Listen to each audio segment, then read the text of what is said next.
This video will show you how to apply for the Real Estate Education Program's pre-registration phase. From the homepage, select Apply to Program. The program admissions page outlines all of the requirements that you'll need to meet in order to be considered for acceptance. In the case of option 1, you'll need to possess a Canadian secondary school diploma or equivalent credential. If you don't already have one of the qualifying credentials, option 2 allows you to register for a salesperson admissions exam. Passing that exam will satisfy the credential requirement. Now let's click on Start the application process. You'll be presented with some application details that you can click through.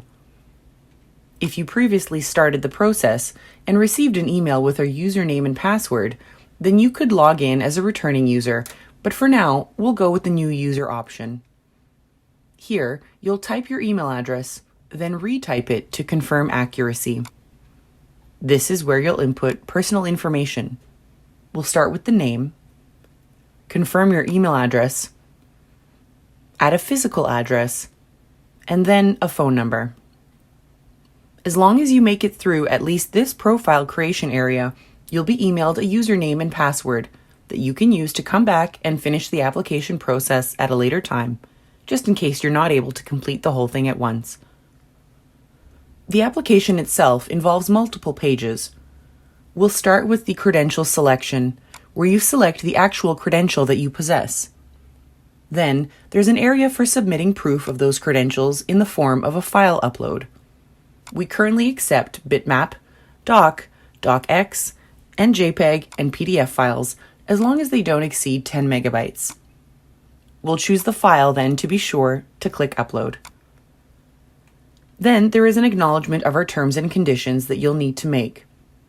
Now we click Submit Application. Now the final application step involves payment of the application fee. This is where you can review the application fee in your shopping cart before continuing.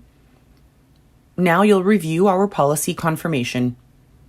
Then, authorize the charge before clicking Continue Checkout. Here you'll be directed to our third-party payment processor, where you'll input your payment details before you click Process Transaction. And here we have your receipt. This process generates 3 emails. The first is an account creation email with a username and password. The second is a purchase confirmation email with an attached PDF receipt. And the last email, provided that the application requirements have been met, is an application approval email. Congratulations! You can now register for your first course from your learner portal.